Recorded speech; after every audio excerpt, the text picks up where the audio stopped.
Company جس پہ نواز شریف صاحب بینیفیشل اونر ہیں، سٹولن ایسٹ ریکوری انیشیٹو جو ورلڈ بینک کی ویب سائٹ ہے، اس حوالے سے اس کے اوپر ان کا نام ہے. اور جب ہم نے پہلی دفعہ یہ خبر کی تھی تو اس وقت حکومت میں نواز شریف صاحب تھے اور اس کو ڈینائی کیا گیا. اعتزاز احسن صاحب نے پارلیمان میں اس حوالے سے سپیچ کی تھی.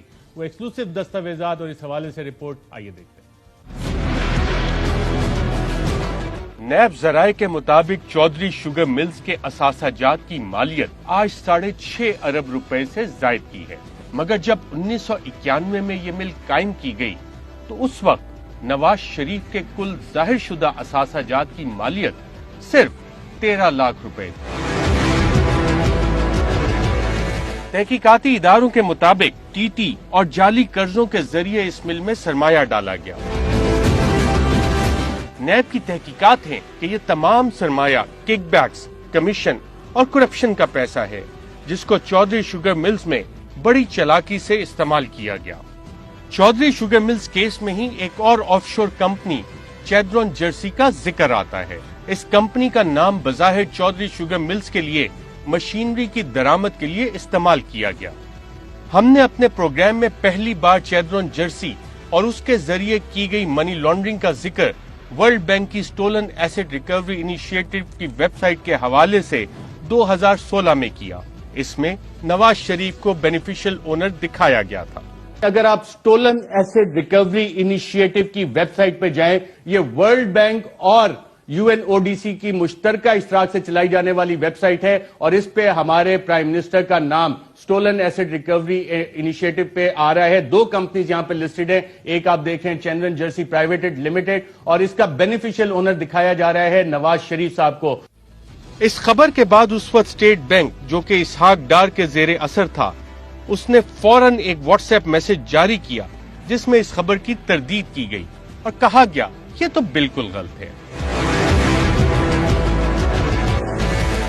اگلے دن سینیٹر اعتزاز احسن صاحب نے پارلیمان کے جوائنٹ سیشن میں اس آف شور company state bank of Pakistan کی تردید اور اس سارے کاروبار کو دنیا کے سامنے بے نقاب کر دیا. اسٹیٹ بینک کے گورنر ڈپٹی گورنر صاحب فرماتے ہیں شیڈرون was created to fund $20 million for Chaudhry sugar mills. The special public vehicle was created by Faisal bank who was the owner of Chevron.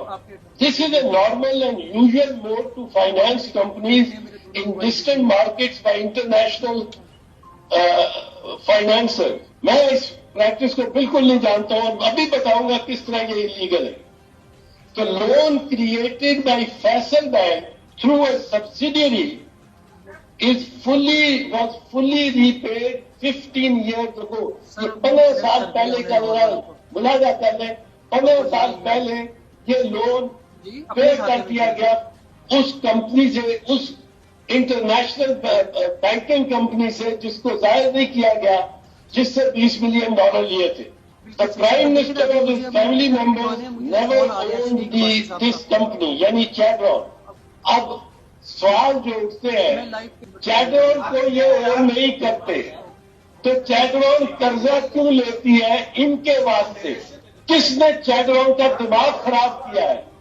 کون؟ اچھا آپ 15 سال آپ لیں، 15 سال آج 2016 ہے، 15 سال پہلے واپس کر دیا کرتا. یہ کہتا ہے اسٹیٹ بینک سن 2000 لے لیں. یعنی کمپنی اس سے پہلے بنی. کمپنی کب بنی؟ جب نواز شریف، میاں نواز شریف وزیر اعظم پاکستان تھا. فیصل بینک کو دباؤ ڈال کے فیصل بینک سے $20 بلین دیے گئے اور فیصل بینک کو ساری لائبلٹی ڈالی گئی. ایسا کاروبار تو مجھے بھی اجازت دے دو اگر مل جائے تو کیا بات ہے، ہمارے نیارے ہو جائے. مجھے اجازت نہیں دیتے ہو تو میرے بیٹے کو اجازت دے دو کہ لائبلٹی بینک مل رہا ہے. جو بھی اس وقت میں نام نہیں لینا چاہتا ہوں فیصل بینک کی مینجمنٹ تھی انہوں نے بھی جرم کیا ہے. قابل دست اندازی پولیس جرم کیا ہے. cognizable offense کیا، fraud کیا، fraud on the bank's shareholders, equity holders, on the bank's account holders. ان سب پہ fraud کیا ہے کہ ایک لون لے کے فیصل بینک لون لیتا ہے اور فائدہ اس کو شریف خاندان کی شوگر مل کو دے دیا جاتا ہے. اور یہ کب ہوتا ہے؟ یہ کب ہوتا ہے؟ جب وزیر اعظم پاکستان ہے. اس پہ نیب آرڈیننس کا سیکشن 9 ذیلی شق 8 براہ راست لگتی ہے مس یوز آف اتھارٹی. 14 سال اس کی سزا ہے. یوسف رضا گیلانی نے ان کو اسی شق کے تحت سزا ہوئی. اس نے کیا کیا تھا؟ اس نے صرف ملازمتیں دی تھی، کوئی فرضی کام نہیں کیا تھا، کوئی فرضی چیڈرون کمپنی نہیں کریٹ کی تھی. اس کے بعد تحقیقاتی اداروں کی دلچسپی بھی چیڈرون جرسی نامی اس آف شور کمپنی پر چلی گئی. تحقیقاتی اداروں کے مطابق اکتوبر 1991 میں اسحاق ڈار نے فیصل انویسٹمنٹ بینک کی معاونت سے ایک آف شور کمپنی بنائی اور بہانہ بنایا گیا کہ $15 ملین غیر ملکی قرضے کی ضرورت ہے، جبکہ حقیقت میں وہ 15 ملین پاکستان آیا ہی نہیں. فیصل اسلامک بینک کے جون 1992 کے آفس میمو سے ظاہر ہوتا ہے کہ چودھری شوگر مل، جس کے آج کے اثاثہ جات 6.5 ارب سے زائد ہیں، 28.5 ملین روپے کی لاگت سے لگائی گئی تھی. اب آتے ہیں چیڈرون جرسی سے آنے والے $15 ملین کے قرضے کی طرف. نیب ذرائع کا یہ دعویٰ ہے کہ یہ $15 ملین کبھی پاکستان آیا ہی نہیں اور 1992 میں چودھری شوگر ملز نے فیصل اسلامک بینک سے 400 ملین کا قرضہ حاصل کیا اور پھر اس قرض کو ڈالروں میں تبدیل کر دیا. 13 جنوری کو اب یہ 400 ملین روپیہ کمپنی کاغذات اور حکومتی کاغذات میں $15.52 ملین ہو چکا تھا، یعنی اتنا ہی قرضہ جو کہ اس سے پہلے چیڈرون جرسی نامی آف شور کمپنی بنا کر حاصل کرنے کا پروگرام بنایا گیا تھا. نیب ذرائع کا یہ بھی دعویٰ ہے کہ اس 400 ملین روپے قرضے میں سے 310 ملین روپیہ پہلے ہی چودھری شوگر مل حاصل کر چکی تھی، یعنی 90 ملین روپیہ مزید قرضہ حاصل کیا گیا اور اس کو ڈالرز میں تبدیل کیا گیا.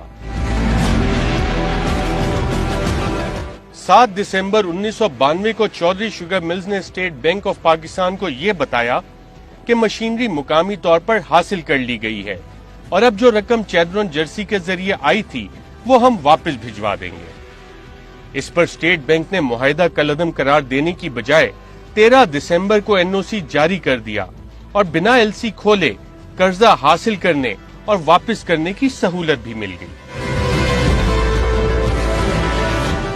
نیب کے مطابق چودھری شوگر ملز کے لیے مشینری اتفاق فاؤنڈری اور حمزہ اسپننگ مل سے خریدی گئی اور رقم بہت زیادہ ظاہر کی گئی. نیب ذرائع کا دعویٰ ہے کہ چیڈرون جرسی سے رقم کا پاکستان آنا ثابت نہیں ہوتا، جبکہ سود سمیت $20 ملین کا کالا دھن قرض ادائیگی کی صورت میں تمام اداروں کے ناک کے نیچے سے ملک سے نکال لیا گیا. اس سارے کھیل میں ادارے بھی جا بجا شامل رہے اور شریف خاندان کی بھرپور مدد کی. جب یہ سارا گورکھ دھندا چلایا گیا اس وقت نواز شریف صاحب وزیر اعظم تھے، شہباز شریف چودھری شوگر ملز کے چیف ایگزیکٹو، جبکہ آج کے وفاقی وزیر میاں محمد سمرو فیصل اسلامک بینک کے کنٹری مینیجر تھے. نیب نے جب شریف گروپ کے ہیڈ آفس پر چھاپا مار کر تمام ریکارڈ قبضے میں لیا تو اس میں 1991 کا ایک معاہدہ بھی ہاتھ لگا. یہ معاہدہ تھا چودھری شوگر ملز، چیڈرون جرسی اور فیصل اسلامک بینک کے درمیان. جی ہاں، $15 ملین کا وہ معاہدہ جس کی شکل آج تک کسی نے نہیں دیکھی تھی. 20 صفحے کے اس معاہدے پر چودھری شوگر ملز کی جانب سے شہباز شریف نے دستخط کیے ہیں. اس معاہدے میں سب سے حیران کن بات ہے 29 نومبر 1992 کے اس خط کی جو کہ چودھری شوگر ملز کی جانب سے اسٹیٹ بینک کو لکھا جانا تھا کہ اس LC کی ضرورت نہیں ہے اور رقم دوسرے ذریعے سے حاصل کر لی گئی ہے. اس ڈرافٹ خط پر سب سے اوپر ہاتھ سے اسحاق ڈار صاحب کو مخاطب کیا گیا ہے اور اس ڈرافٹ کو دیکھیں تو معلوم ہوتا ہے کہ اسحاق ڈار صاحب نے شاید اپنے ہاتھ سے اس کی درستگی بھی کی، یعنی ڈار صاحب پہلے دن سے سارے معاملے کو ہینڈل کر رہے تھے اور منی لانڈرنگ کا یہ طریقہ بھی شاید انہی کے مشورے پر اپنایا گیا، کیونکہ نیب ذرائع کے مطابق جو $20 ملین باہر گیا وہ قاضی خاندان کے اکاؤنٹ میں موجود رقم تھی.